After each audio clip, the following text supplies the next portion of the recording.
हाय नमस्कार दोस्तों, मैं अनिल कुमार शुभ मंगल स्टडी पॉइंट पर आप सभी लोगों का स्वागत करता हूं।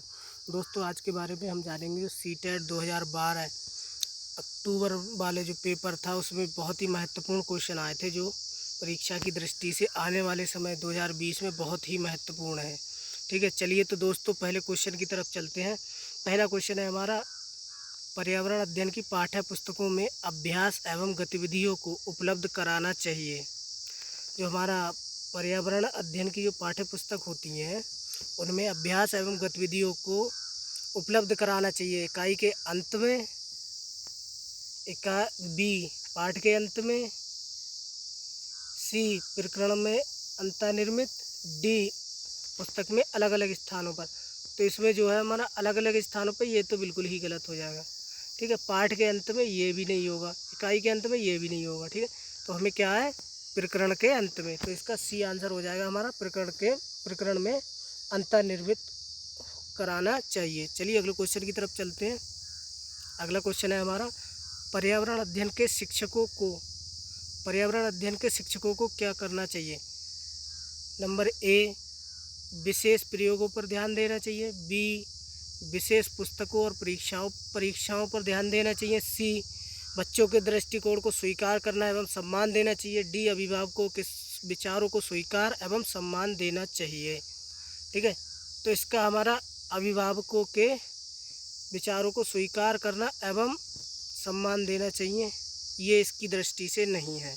हालांकि ठीक है, लेकिन इसकी दृष्टि से नहीं है। शिक्षक की दृष्टि, बच्चों के दृष्टिकोण को स्वीकार एवं सम्मान देना चाहिए, ये भी नहीं।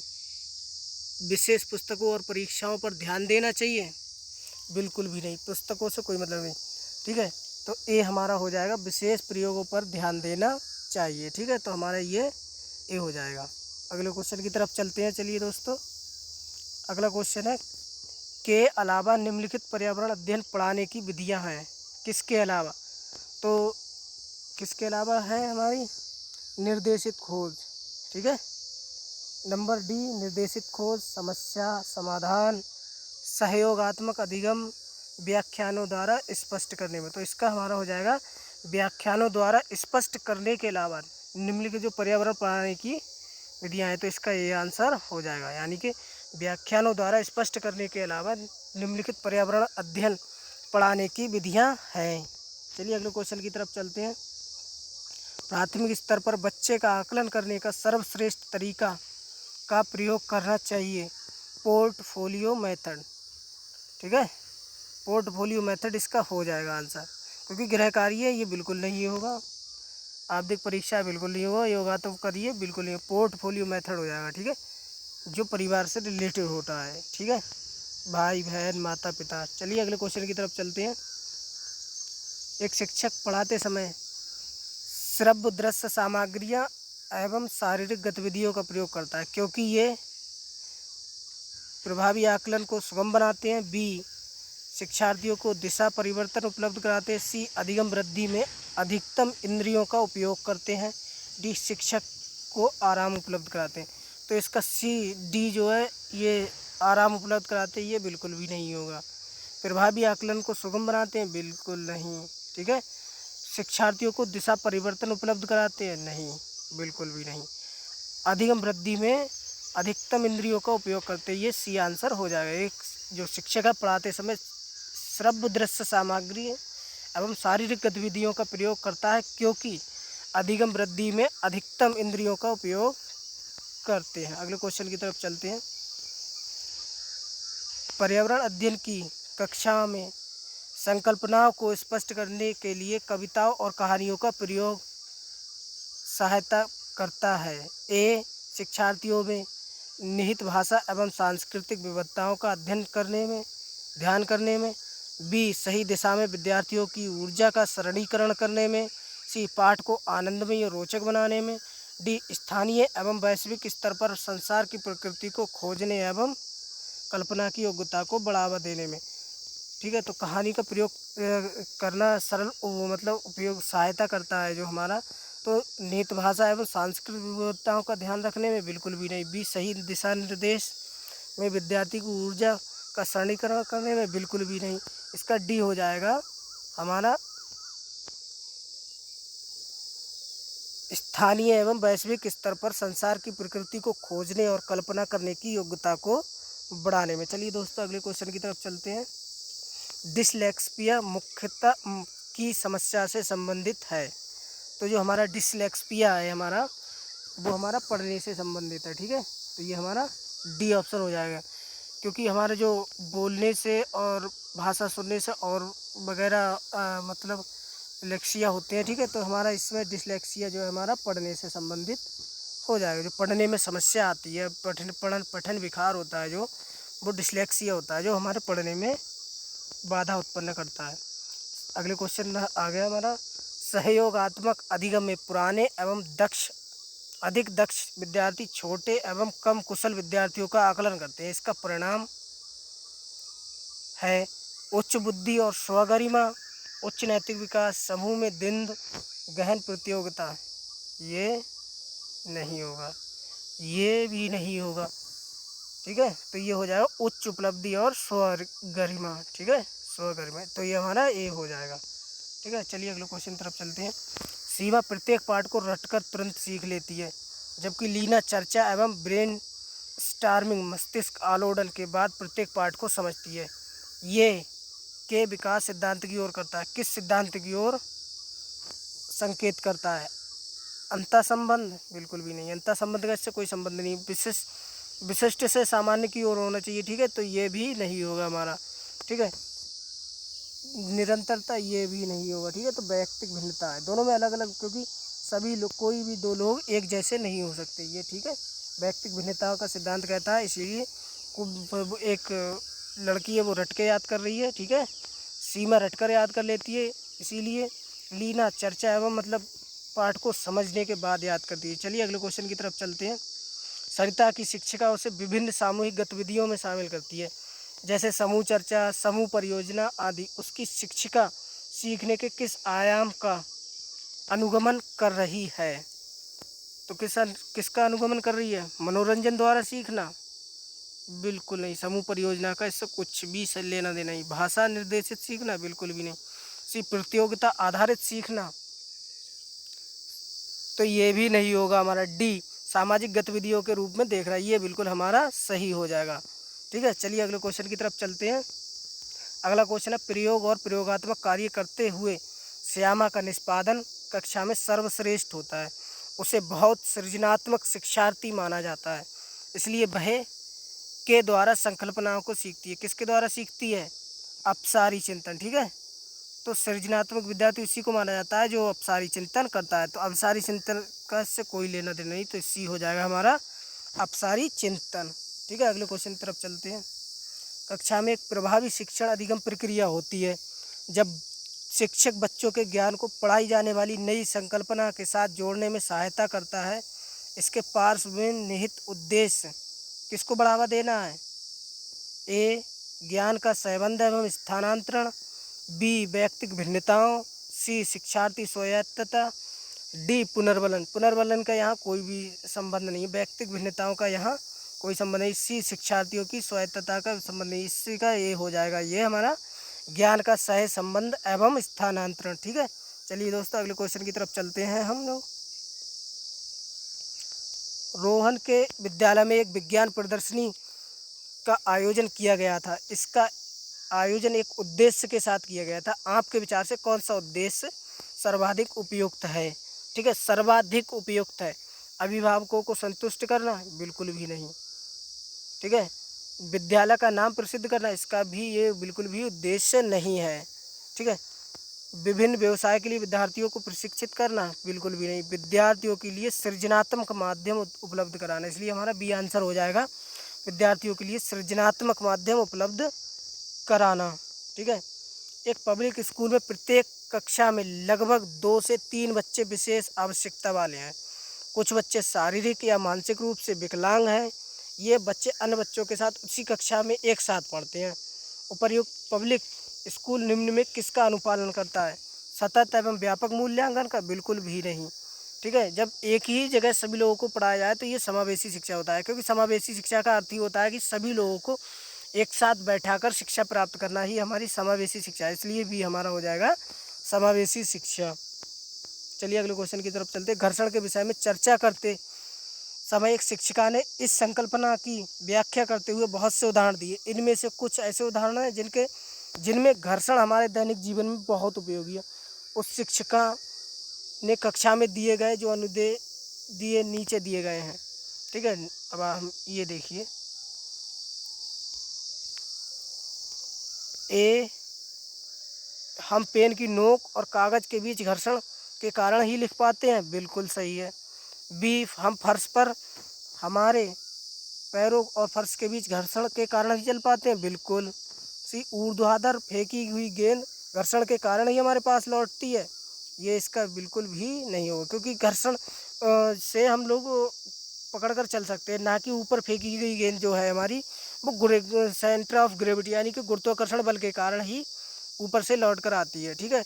तो डी, ठीक है, तो ये भी हमारा सही, घर्षण के कारण ही हम किसी गतिशील वाहन को ब्रेक लगाकर रोकते हैं। तो ठीक है, हमारा ए, बी और डी हो जाएगा, ए, बी और डी, ए, बी, ठीक है। तो ये हमारा आंसर डी हो जाएगा, डी, ए, बी, ठीक है। अगले क्वेश्चन की तरफ चलते हैं दोस्तों।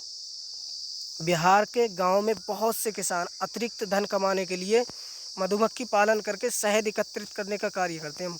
मधुमक्खी पालन शुरू करने का सबसे अच्छा समय है जनवरी से मार्च, बिल्कुल भी नहीं दोस्तों। मधुमक्खी पालन करने का सबसे अच्छा समय जब होता है जब हमारी सरसों उत्पन्न होती है, ठीक है। जब सरसों होती है, सरसों से ही मधुमक्खियाँ अपना शहद बनाती है, ठीक है। तो ये हमारा डी हो जाएगा, इससे अक्टूबर से दिसंबर, क्योंकि अप्रैल और जून में इसका कोई लेना देना नहीं, जुलाई से सितंबर ये भी नहीं होगा, इसलिए अक्टूबर से दिसंबर तक हमारा सही आंसर हो जाएगा। उसे चुनिए जो अन्य से भिन्न है, ठीक है, उसे चुनिए जो अन्य से भिन्न है। हमारे पेट्रोल, पैराफिन मोम, सी ग्रीस, डी कोयला। तो ठीक है, ये पेट्रोल, ग्रीस, पैराफिन मोम ये तीनों ही एक चीज़ों से निकलते हैं, लेकिन जो डी है हमारा, ये हमारा डी आंसर हो जाएगा, क्योंकि यही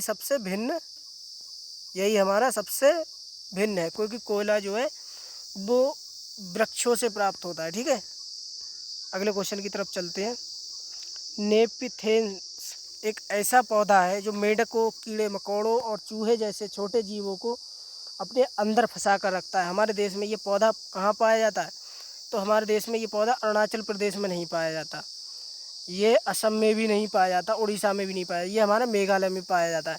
दोस्तों ये एक ऐसा पौधा होता है जो इसके अंदर से एक बहुत ही अच्छी खुशबू आती है, जो जीवों को मतलब खुशबू सुहाकर आकर्षित करने का प्रयास करती है। और ये जब छोटे छोटे जीव जब आकर्षित होकर उसके पास जाते हैं, तब ये उन्हें पंखुड़ियों के द्वारा एक्सेप्ट मतलब झपट कर उन्हें खा जाता है। तो ठीक है, तो ये जो जीव है वृक्ष है नेपथिन्स, तो ये मेघालय में पाया जाता है।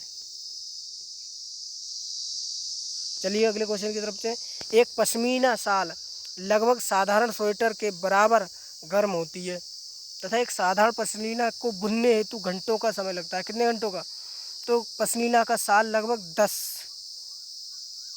एक पश्मीना का शाल लगभग 10 स्वेटरों के बराबर होता है। कितना? लगभग 10 स्वेटरों के बराबर होता है तथा इस एक साधारण पश्मीना को बुनने में 200 घंटे का समय लगता है। ठीक है, तो ये हमारा इसका आंसर ए हो जाएगा। ठीक है, 10, 200। चलिए अगले क्वेश्चन की तरफ चलते हैं। तरुण भारत संघ नामक समूह संबंधित है। ये बहुत ही महत्वपूर्ण क्वेश्चन है दोस्तों। तरुण भारत संघ जो है ये बहुत ही कई बार क्वेश्चन सीटेट की परीक्षा में आ भी चुका है। डी आर्थिक रूप से कमज़ोर बच्चों के लिए निःशुल्क कोचिंग संस्थान, ये बिल्कुल भी नहीं है। ये ए है हमारा पुरानी झीलों हेतु मतलब पुनर्निर्मित करने से इसका। ठीक है, ये ए हो जाएगा, बी भी नहीं होगा और ये सी भी नहीं होगा, ये हमारा ए हो जाएगा। ठीक है, चलिए अगले क्वेश्चन की तरफ चलते हैं। निम्नलिखित में से लेह और लद्दाख के मकानों की विशिष्टताएं चुनिए। जो लेह और लद्दाखों में जो मकान बने होते हैं उनमें क्या क्या अच्छाइयाँ होती हैं। ठीक है, तो नंबर 1, पेड़ के तनों से बनी लकड़ियों की ढालू छतें। बी, निचली मंजिल में कोई खिड़की नहीं। सी, पत्थर, मिट्टी और चूने से बनी मोटी दीवारें। डी, लकड़ी के फर्श। ये भी डी भी सही है हमारा, सी भी सही है, बी भी सही है। ठीक है, तो बी, सी, डी, ए नहीं होगा क्योंकि वहाँ लकड़ी से बनी कि ढालू की छतें नहीं होती, तो इसलिए हमारा बी ऑप्शन हो जाएगा, क्योंकि निचली मंजिल में कोई खिड़की नहीं होती, पत्थर मिट्टी और चूने की मोटी दीवारें होती हैं और लकड़ी के फर्श भी बनाए जाते हैं। चलिए अगले क्वेश्चन की तरफ चलते हैं दोस्तों। निम्नलिखित में से पेट्रोलियम के सही अभिलक्षण चुनिए। ठीक है, तो पेट्रोलियम कैसा होता है? नंबर 1 पहले बात तो बदबूदार होता है। ठीक है, नंबर दूसरा जो बदबूदार होता है और उसके साथ वो गाढ़ा भी होता है और गहरे रंग का तेल होता है, जो हल्का गहरा ज़्यादा रंग तेज होता है। तो ये हमारा ये हो जाएगा, बदबूदार, गाढ़ा, गहरे रंग का तेल। ठीक है, अगले क्वेश्चन की तरफ चलते हैं दोस्तों। निम्नलिखित में से रोगों का वह समूह चुनिए जो मच्छरों से फैलता है। मच्छरों से क्या क्या फैलता है दोस्तों हमारा? नंबर 1 पर मलेरिया फैलता है। क्या? मलेरिया। नंबर 2 क्या फैलता है हमारा? डेंगू। डेंगू भी भैया, डेंगू मच्छर से ही फैलता है। ठीक है, और तीसरा है हमारा चिकनगुनिया। ठीक है, चिकनगुनिया। ठीक है, तो इसका ये हमारा सी हो जाएगा, डेंगू, मलेरिया और चिकनगुनिया। क्योंकि दोस्तों हमारा मलेरिया इसमें है, डेंगू है, लेकिन हैजा इसमें, इसलिए ये नहीं होगा। बी मलेरिया, चिकनगुनिया, मियादी बुखार। ठीक है, तो ये मियादी बुखार वाला ये भी नहीं होगा। मलेरिया हैजा, हैजा नहीं फैलता इससे। ठीक है, संक्रमित रोग, तो ये डी हो जाएगा हमारा, डेंगू सी हो जाएगा, सॉरी, डेंगू, मलेरिया, चिकनगुनिया। ठीक है, अगले क्वेश्चन की तरफ चलते हैं। मधुबनी चित्रों को बनाने के लिए चित्रकारों द्वारा उपयोग किए जाने वाले रंग होते हैं। विशेष प्रकार से बने पोस्टर रंग? बिल्कुल भी नहीं। अति उत्तम गुणवत्ता के फाइबर पेंट? बिल्कुल भी नहीं। सोने चांदी को घोलकर बनाए गए पेंट? बिल्कुल भी नहीं। डी हो जाएगा हमारा, पिसे हुए चावल के रंगीन घोल। ठीक है, तो ये हमारा डी आंसर हो जाएगा, क्योंकि मधुबनी चित्रों को बनाने के लिए जो चित्रकारों को उपयोग करना पड़ता है, वो हम क्या करना है, पिसे हुए चावलों के रंगीन घोल को उपयोग में लाना होता है। ठीक है, अगले क्वेश्चन की तरफ चलते हैं। सांपों के संदर्भ में सही कथन चुनिए। ठीक है, तो सांप, हमारे देश में केवल 4 तरह के जहरीले सांप पाए जाते हैं। बी नाग कोबरा जहरीले सांपों का एक प्रकार है। सी जहरीले सांप के 4 खोखले दांत होते हैं, जबकि सांप किसी व्यक्ति को काटता है तो इन खोखले दांत उसके शरीर में चला जाता है। डी सांप के कांटे की दवाई सांप के जहर से ही बनती है। ठीक है, तो हमारे देश में केवल 4 तरीके के नहीं दोस्तों, हमारे ये तो हमारा बिल्कुल भी ये हो, क्योंकि हमारे देश में लगभग 250 प्रकार के जहरीले सांप पाए जाते हैं। कितने? 250 तरीके के जहरीले सांप पाए जाते हैं। ठीक है, और बी जो है नाग कोबरा जहरीले सांपों का एक प्रकार है। ये बिल्कुल सही है। जहरीले सांप के 4 खोखले दांत नहीं होते दोस्तों, जहरीले सांप के जो 1 से लेकर 3 जोड़ी तक खोखले दांत होते हैं। ठीक है, तो ये बी सी नहीं होगा। डी सांप के कांटे की दवाई सांप के जहर से ही बनाई जाती है, ये भी सही है। लेकिन यहाँ जो विकल्प के उचित होने के कारण हम लोग, हमारा जो होगा बी सी डी, यानी कि ये हमारा बी हो जाएगा। हालांकि इसका बी और डी ही होना चाहिए, लेकिन जो यहाँ हमें आंसर जो देना है वो बी सी डी, क्योंकि जहरीले सांप के 4 दांत होते हैं। चलो एक्चुअली मान लिया जाता है, क्योंकि समथिंग चल जाता है। नीचे किसी ट्रेन के मार्ग के रेलवे टाइम का कुछ अंश दिया गया है। स्टेशन का नाम, पहुंचने का समय, प्रस्थान का समय, दूरी। ठीक है, उपरोक्त सूचना के आधार पर सूरत और मंडगांव के बीच की दूरी ट्रेनों द्वारा तय करने में लगा समय है। कहाँ से कहाँ तक? सूरत और मंडगांव। ठीक है, सूरत और मडगांव। ठीक है, मडगांव। तो सूरत से प्रस्थान किस समय करेगी? 4:20 पर। ठीक है, पहुंचेगी कितने पे? 7:35 पर। ठीक है, तो जो हमारा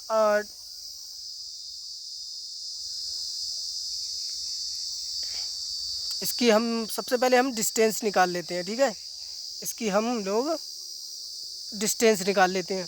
तो सूरत से, कहाँ से? सूरत से मंडगांव के बीच की दूरी दोस्तों हमारा 1509 है। ठीक है, 1509 में से अगर हम 530, यानी कि 530 अगर हम लोग घटा देते हैं तो कितना बच रहा है हमारा? 9। ये यहाँ कितना हो गया? ये यहाँ बचा हमारा 7, यहाँ बचा 4, तो यहाँ हो गया 14, 14 बस 5 9, तो ये हमारा 979। अब ये देख लीजिए 979 किस किस में आ रहा है, 979 किलोमीटर 15 घंटे। अब ये देखिए आप लोग, यहाँ 4:20 से चला है, ठीक है, यहाँ 35 पे पहुँच रहा है, तो 5 मिनट का डिफरेंस होगा, ठीक है, लास्ट में 5 आएगा। तो इसलिए हमारा जो विकल्प जो है हमारा वो ये ए हो जाएगा, ठीक है, कौन सा, ए, 979 किलोमीटर 15 घंटे 15 मिनट, ठीक है। चलिए अगले क्वेश्चन की तरफ चलते हैं। अल-बरूनी जिस देश से आया था उस देश का नाम है। अल-बरूनी एक व्यापारी था जो अफ़गानिस्तान से आया था तथा जिसका जन्म जो था वो उज़्बेकिस्तान में हुआ था, ठीक है। तो अल-बरूनी जिस देश से आया था उसका नाम अफ़गानिस्तान था। ये बहुत ही महत्वपूर्ण क्वेश्चन है दोस्तों, 2 बार आ चुका है सीटेट की परीक्षा में। चलिए अगले क्वेश्चन की तरफ चलते हैं। कासा के विषय में, जिसका उपयोग गोलकुंडा के किले में मिली तोपों में किया गया था, सही कथन चुनिए, ठीक है, सत्य और असत्य। कासा एक तत्व है, कासा तावा तथा जस्ता की मिश्र धातु है, ठीक है, तो ये हमारा बी हो जाएगा, ठीक है। दोस्तों हमारी ये वीडियो अगर आप लोगों को पसंद आई हो तो आप हमारे चैनल को सब्सक्राइब कीजिए, लाइक कीजिए, शेयर कीजिए। और दोस्तों हम ऐसे ही बहुत सारी टेस्ट सीरीज लाते रहेंगे, तब तक के लिए हमें इजाज़त दीजिए, नमस्कार।